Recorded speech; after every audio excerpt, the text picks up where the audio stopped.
우리 다 같이 한 마음으로 갈라디아서 5장 22절부터 23절의 말씀 합독해 보도록 하겠습니다.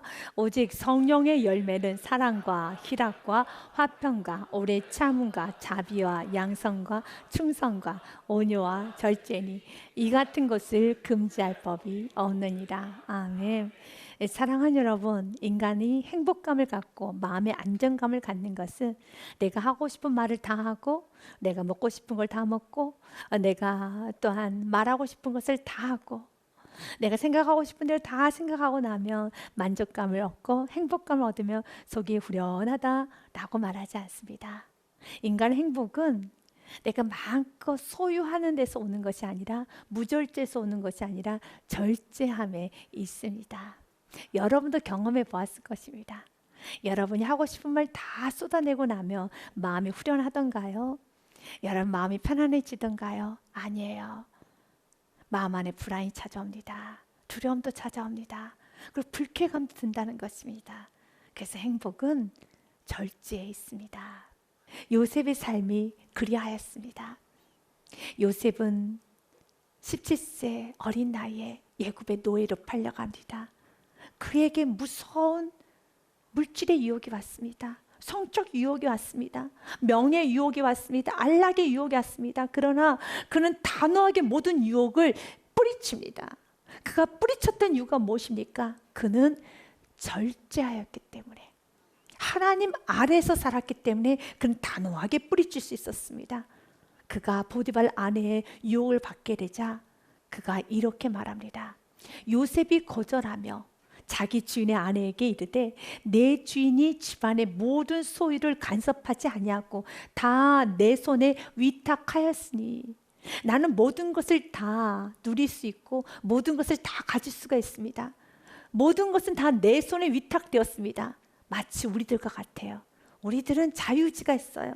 내가 하고 싶은 대로 할 수 있습니다. 말하고 싶은 대로 말할 수 있고, 감정도 표현할 수 있습니다. 그리고 생각이란 이 비밀스러운 공간은 그 누구도 볼 수 없는 공간입니다. 그래서 마음껏 생각할 수 있는 그런 자유의지가 있습니다. 그러나 그 모든 자유의지 가운데 우리는 하나님을 염두에 두고 하나님의 통제 아래 살아야 되는 것이죠. 그래서 요셉이 이렇게 말합니다. 나는 모든 것을 다 내 손에 위탁받아서 마음껏 누릴 수 있지만 이 집에는 나보다 큰 이가 없으며 주인이 아무것도 내게 금하지 아니하였어도 금한 건 당신뿐이니 당신은 그의 아내입니다. 그런즉 내가 어찌 이 큰 악을 당신의 아내인 보디발에게, 보디발 장군에게 배신을 하고 보디발 장군의 은총을 저버리고 보디발 장군에게 이렇게 뒷머리를 치듯이 이렇게 뒤통수를 치는 그런 행위, 배신의 행위를 하지 않겠습니다 라고 말하는 것이 아니라, 그가 뭐라고 말합니까? 내가 어찌 큰 악을 행하여 하나님께 죄를 지으리고. 절제의 문제는 죄와 관련이 있습니다. 내가 절제하지 못한다는 것은 하나님을 외면하는 겁니다. 하나님을 없다 여기는 겁니다. 그 공간에서만큼은, 그 사람과의 관계만큼은, 내가 그 물질을 쓸 때는, 그 시간에는, 그 공간에는, 그 생각 속에서는 하나님을 배제시키는 것, 죄이죠. 우리는 매 순간순간마다 하나님의 통제를 받고 하나님의 다스림을 받기를 원합니다. 그리고 이것이 진정한 자유라는 겁니다. 하나님의 통제 받지 않고 너와 나의 만남에서 하나님을 배제시키고 만남을 가진다라면, 너와 내가 하는 그 일에서 하나님께서 배제가 된다면, 하나님 보실 수 없는 일이라면, 하나님께서 볼 수 없는 만남이라면 만나지 말아야죠. 끊어내야죠. 거절해야죠. 요셉이 왜 거절했습니까? 하나님이 싫어하시는 일이니까. 이건 하나님 앞에 큰 죄입니다. 이것은 하나님께 너무 큰 죄입니다. 그럴 수 없습니다. 맞습니다. 이것이 바로 절제의 삶이라는 겁니다. 세상의 사람들은 자신의 유익을 위해서, 자기를 보호하기 위해서 절제를 한다고 하지만 우리 그리스도인이 절제하는 이유는 하나님이 싫어하시니까. 그건 하나님의 뜻이 아니기 때문에 절제를 하는 것이죠. 사도 바울은 우리가 하는 절제가 얼마나 귀한 것인가를 고린도전서 9장에 말을 하였습니다. 세상의 절제와 그리스도인이 하는 절제는 다름에 관한 말씀이죠. 이기기를 다투는 자마다 모든 일에 절제하나니. 그렇습니다. 성공하고 1등을 하려면, 메달을 따려면, 월계에서 관이라는 걸 쓰려면 먹을 거 다 먹고 놀 거 다 놀고 잘 거 다 자면 1등 못해요. 성공 못합니다. 여러분, 놀 거 다 놀고 어떻게 1등 할 수 있겠습니까? 메달 딸 수 있겠습니까? 못해요. 그래서 세상의 사람들도 이기려면은 1등하고 메달 따려면, 성공하려면 절제를 하나니. 그런데 사도 바울은 성경을 이렇게 말합니다. 세상의 사람들이 듣기는 참 야속하게 들리겠지만 썩을 면류관이야, 썩을 관이야 라고 말합니다. 이거 어떻게 메달을 딴 건데, 내가 어떻게 성공했는데. 그러나 하나님 없이, 믿음 없이 얻은 성공, 얻은 메달, 얻은 1등, 그것은 다 썩을 승리자의 관이다 라고 말합니다. 썩을 승리자의 관이라는 겁니다. 그러나 우리가 해야 되는 25절입니다. 우리가 여러분 썩을 승리자가 아니지만 우리가 여러분 취하는 것은 썩지 아니할 것, 바로 영생의 면류관, 하늘의 상급입니다. 사랑하는 여러분, 우리는 썩을 면류관으로 해서 절제하는 것이 아니라 썩지 아니할 하늘의 상급을 위하여 절제하는 겁니다. 하나님의 칭찬을 듣기 위하여 절제하는 겁니다. 하나님의 나라를 소망하며 절제하는 것입니다. 그래서 그러므로 26절에 그러므로 나는 다름질하기를 향방 없는 것 같이 아니하고 싸우기를 허공을 치는 것 같이 아니하며, 27절 말씀에 내가 내 몸을 쳐 복종하게 함은 내가 남에게 천판 후에 자신이 도리어 버림을 당할까 두려워함이니라 라고 했던 것처럼, 하나님의 나라, 하나님의 상급을 받기 위해서 우리는 내 몸을 쳐 복종하는 겁니다. 이것이 너무 고귀하기 때문에 내가 사랑하는 하나님으로부터 칭찬을 받는 것, 내가 사랑하는 하나님께 인정을 받는 것, 사랑하는 하나님의 기쁨이 되는 것은 세상에서 나에게 만족을 주고 이게 나의 욕구가 이루어지고 내 이름이 드러내는 세상의 썩을 면류관보다 비교가 되지 않을 정도로 너무 귀한 것이라는 겁니다. 마치 부모가 자녀가 잘 되면, 자녀가 좋은 옷을 입고 자녀가 좋은 직장에 들어가고 자녀가 높은 자리에 가고 자녀가 칭찬을 받고 자녀가 여러분 박수를 받으면 부모의 마음이 너무 좋은 것처럼, 내가 다 행복하고 내가 높은 자리에 올라가는 것처럼 느껴지는 것처럼. 왜 그렇습니까? 자녀를 사랑하니까. 자녀가 칭찬과 명예를 얻게 되면 내 어깨가 올라가는 것처럼 너무 좋아하죠. 부모님은 사랑하니까요. 우리가 이 땅에서 하나님을 위해서 하나님의 기쁨, 하나님께 받을 그 상, 하나님의 칭찬, 내가 하나님의 일을 도왔다라는 거, 그 놀라운 그 사실, 그 일을 이루는데 나는 절제할 겁니다. 내 몸을 쳐서 복종시키는 것입니다. 그렇습니다. 우리는 세상에 썩어질 것을 위해서 절제하는 것이 아니라 하나님의 나라를 위해서 절제하는 것입니다. 이렇게 살아갈 때 얼마나 귀한지 몰라요. 그런데 사도 바울처럼 자신의 몸을 쳐서 복종을 시킬 만큼 이렇게 전투적으로 살아야 되나 라는 생각도 들 것입니다. 갈라디아서 5장 17절 말씀에 보면 사도 바울이 이런 고백을 합니다. 내 안에 욕구가 있다라는 겁니다. 육체의 욕구가 있어요. 그래서 그 육체의 욕구와 성령의 이 원함과 부딪혀서 매일매일 싸운다라는 겁니다. 그래서 주님은 오늘 우리들에게 말합니다. 성령의 다스림을 받는 절제라는 것이죠. 여러분 안에 감정의 욕구가 있고 육체의 욕구와 여러분 하고 싶은 대로 살고 싶은 욕구가 있습니다. 그 욕구대로 살면, 마음대로 살면 평안이 오시던가요? 실컷 말할 걸 다 말하고 나면은 평안이 오시던가요? 말씀 그대로예요. 로마서 말씀 8장 6절 말씀에 육신의 생각은 사망이요 영의 생각은 생명과 평안이니라 라고 했던 것처럼 내가 육적인 욕구에 따라서 다 표현하고 다 살고 나면 여러분 평안이 오셨던가요? 아니죠. 후회를 합니다. 괜히 전화를 했어. 괜히 문자를 했어. 내가 괜시리 내가 이 말까지 해서 이렇게 크게 싸움이 일어나지도 않아도 될 일인데 내가 일을 너무 크게 만들었어. 그냥 경고만 잠깐 하려고 했는데 잠깐 조금만 말하려고 했는데 이렇게 크게 했어. 왜 그렇습니까?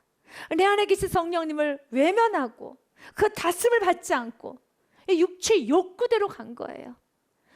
내 성격대로 간 거예요. 그래서 성경은 우리에게 말하는 겁니다. 갈라디아서 5장 17절 말씀에 보니 너의 육체의 욕구와 성령이 서로 대적한다는 것입니다. 육체의 소욕은 성령을 거스르고 성령은 육체를 거스르나니 이 둘이 서로 대적함으로 너희가 원하는 것을 하지 못하게 하려 합니다. 이 후반절 말씀에 한번 집중해 보십시오. 우리가 원하는 것이 무엇입니까? 여러분이 했던 기도의 제목입니다. 여러분이 기도하고 눈물을 흘리면서 기도했던 모든 기도의 제목이 결국은 여러분들이 절제하지 못함으로 다 이를 어그러뜨린다는 것이에요. 현대인의 성경에 보니 이렇게 쉽게 번역이 되어 있습니다. 육체의 욕망과 성령님이 바라시는 것은 정반대입니다.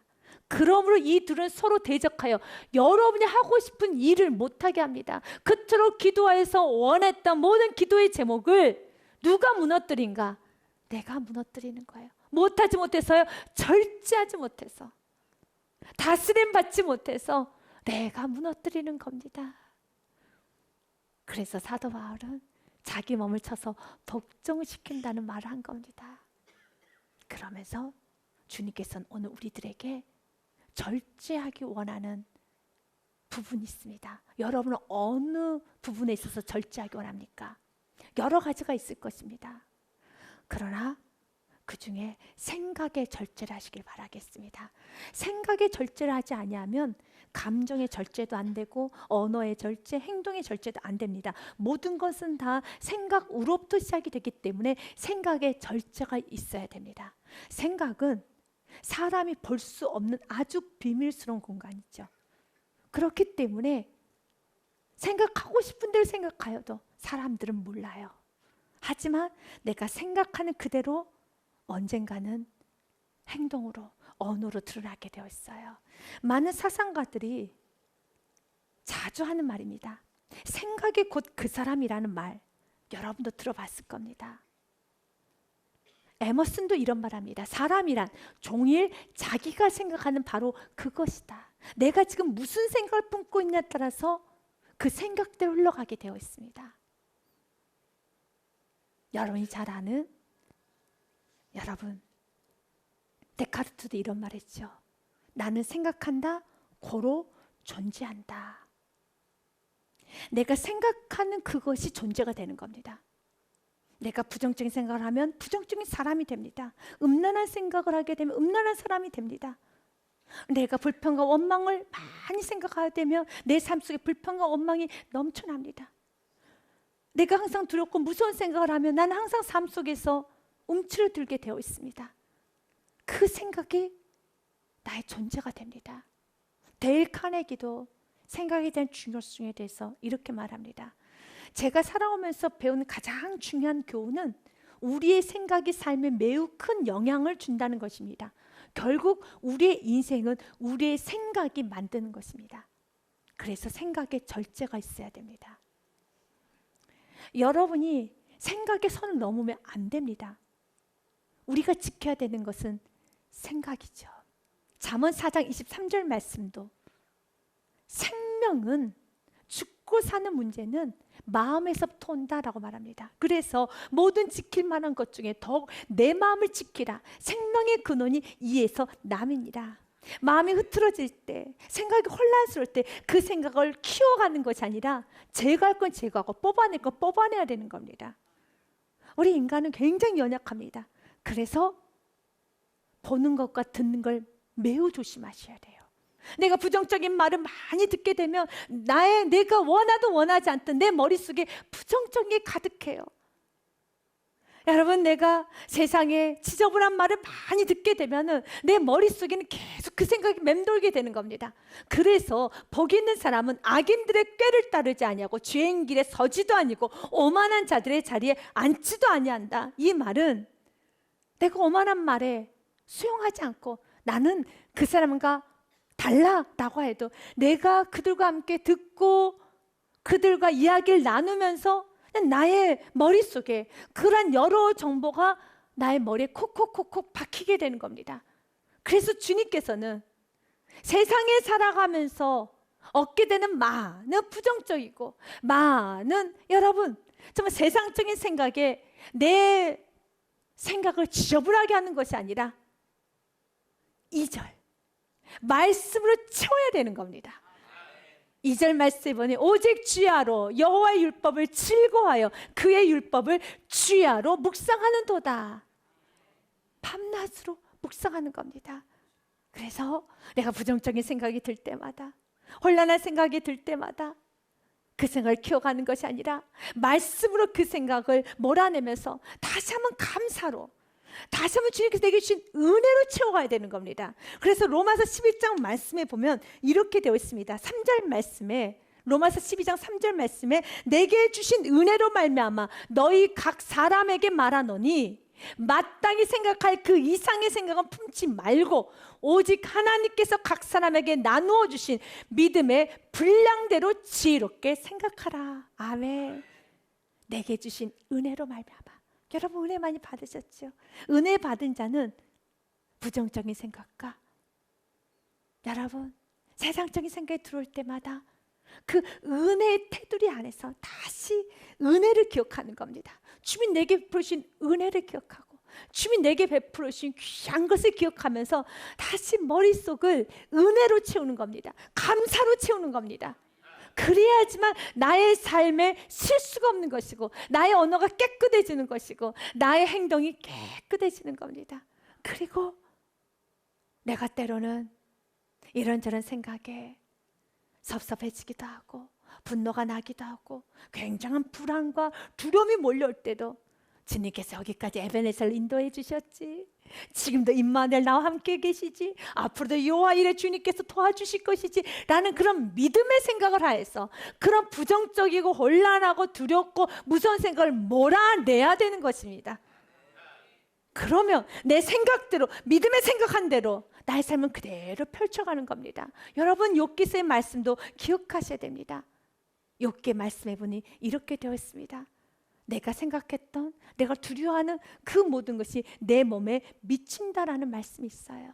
내가 두려워하는 그것이 내게 임하고 내가 무서워하는 그것이 내 몸에 미쳤구나. 내 몸에 그대로 반응을 한다는 겁니다. 여러분에게 생각의 영향력에 관한 이야기를 드리고자 합니다. 한 청년이 알프스 산을 오르다가 계곡을 만나서 벌컥벌컥 물을 마셨습니다. 아주 시원했습니다. 아주 기분이 좋아졌습니다. 그리고 돌아가는 순간에 편마를 보게 됐습니다. 포이즌, 독약. 그 편마를 보는 순간에 그 청년이 갑자기 가슴이 두근거리기 시작하고 심한 구토가 나오며 온몸이 바들바들 떨리면서 견딜 수 없는 고통이 시작되기 시작했습니다. 너무 떨고 너무 무서웠던 거예요. 온몸은 바들바들 떨리고 힘들었다고 합니다. 그래서 곧장 병원에 갔어요. 의사 선생님에게 이러이러했다라고 모든 과정을 다 이야기했습니다. 그랬더니 의사 선생님이 빙그레 웃으면서 이렇게 말을 했습니다. 당신이 경고판을 잘못 봤군요. 그 말은 영어로는 독약이라는 뜻이지만 불어로는 이 포이즌에 S를 하나 더 넣으면은 낚시 금지란 뜻이라고 하더라고요. 그 순간에 구토 멈추고 열 떨어지고 온몸에 오한 없어지고 가슴 벌렁거리는 거 없어지고 그 순간이라는 거예요. 생각은 온몸을 지배해요. 생각은 우리의 삶을 지배합니다. 생각은 우리를 어둡게도 만듭니다. 우리를 밝게도 만듭니다. 우리를 진취적으로도 만듭니다. 우리를 한없이 우울하게도 만듭니다. 그래서 주님은 오늘 우리에게 말합니다. 우리들이 사용하고 있는 언어, 이 언어를 통해서 누군가의 생각에 정보를 주는 겁니다. 그래서 우리의 입술을 다스리라고 하는 것이에요. 야고보서 말씀에 보면 이렇게 되어 있습니다. 세상에 길들일 건 너무너무 많고 모든 건 다 길들였지만 혀는 길들여줄 수가 없어. 나는 말합니다. 혀는 곧 불이요 불의 세계라. 혀는 우리 지체 중에서 온몸을 더럽히고 삶의 수레바퀴를 불사르나니 그 사르는 것이 지옥불에서 나느니라. 여러 종류의 짐승과 새와 벌레와 바다의 생물은 다 사람이 길들일 수 있고 개미도 길들일 수 있다고 하더라고요. 길들여 왔거니와. 그러나 혀는 능히 길들일 사람이 없나니 쉬지 아니하는 악이요 죽이는 독이 가득한 것이라. 독을 뿜어낸다는 것입니다. 그렇습니다. 우리가 왜 혼란한 생각을 합니까? 왜 우리가 신앙에서 멀리 떨어져 나갑니까? 왜 우리가 이렇게 마음이 불안해졌습니까? 누군가의 말을 들었고 그 말을 통하여서 때로는 불안이 옵니다. 두려움이 옵니다. 또한 반대로 기쁨도 옵니다. 믿음도 충만해지는 겁니다. 그래서 우리의 언어를 조심해야 되는 것인데 주님은 오늘 우리들에게 말합니다. 우리의 생각을 바르게 하지 아니하면, 절제하지 아니하면 언어는 절제가 되지 않는다 말합니다. 주님은 오늘 우리들에게 말하는 겁니다. 우리가 쏟아냈던 말, 내가 자녀에게 쏟아내고 우리의 다음 세대에게 쏟아내고 우리의 이웃들에게 쏟아냈던 모든 말로 인해서 우리는 또 금방 회개합니다. 주님, 내가 절제하지 못했습니다. 또 내가 이 혀를 다스리지 못했습니다. 내가 부정적으로 말했습니다. 내가 실족하겠습니다. 눈물 흘리면서 우리 회개합니다. 그러나 그 말을 들었던 그는 정보가 그의 머릿속에 남아있어요. 그래서 주님 오늘 우리에게 말하는 겁니다. 이제는 우리 언어를 다스려지기 원한다면, 우리 행동이 다스려지기 원한다면 생각을 통제하기 원합니다. 순간순간 밀려오는 그 생각에 그대로 표출해버리는 것이 아니라, 키워가는 것이 아니라 은혜로 생각을 전환시켜야 돼요. 감사로 생각을 전환시켜야 돼요. 여러분, 주님이 주신 귀한 은혜로 생각을 전환하여서 여러분 생각 가운데 하나님 베풀어 주신 놀라운 은혜를 새록새록 기억하면 회개가 터져요. 감사가 나와요. 진정 눈물을 흘리게 되면서 주님, 내가 실수할 뻔했는데, 내가 넘어질 뻔했는데 은혜로 또 넘어갑니다. 주여, 나의 마음을 잡아주면 감사합니다. 너무너무 감사합니다. 별일도 아니었는데 주여, 이것을 가지고 크게 내가 문제 삼고 크게 일을 치를 뻔했습니다. 이렇게까지 멀리 갔습니다. 주님, 나를 도와주셔서 너무너무 감사합니다. 사랑하는 여러분, 마음을 지킬 수 있는 것이 바로 생명을 지키는 것입니다. 이제 우리는 같이 기도문을 읽고 말씀을 마무리하고자 합니다. 같이 읽어보도록 하겠습니다. 사랑의 하나님, 은혜를 받았음에도 삶에 절제가 없었습니다. 생각에 절제가 없었습니다. 생각에 선을 넘고 하염없이 세상적인 생각, 욕심스럽고 이기적이고 난폭하고 음란한 생각에 원망, 불평, 의심, 분노를 키웠습니다. 주님, 용서하여 주옵소서. 삶이 깨끗해지기 원하오니 생각에 절제가 있게 하옵소서. 말씀을 가까이 하고 받은 은혜를 생각하고 감사로 생각을 채워가게 하옵소서. 나의 부정적인 말, 원망, 불평의 말, 음란하고 저주스러운 말로 인하여 누군가의 마음과 생각이 어지럽혀졌다면 용서하여 주옵소서. 나의 생각, 그의 생각, 우리 모두의 생각을 정결하게 하옵소서. 구원자가 되어주신 예수 그리스도의 이름으로 기도합니다. 아멘. 이 기도 우리가 해야 하는 기도입니다. 그리고 하박국서 2장 20절의 말씀을 가슴에 품고 이번 한 주간도 절제함으로 진정한 행복과 자유를 누리시기를 주님의 이름으로 축복드립니다. 같이 읽겠습니다. 오직 여호와는 그 성전에 계시니 온 땅은 그 앞에서 잠잠할지니라 하시니라. 아멘.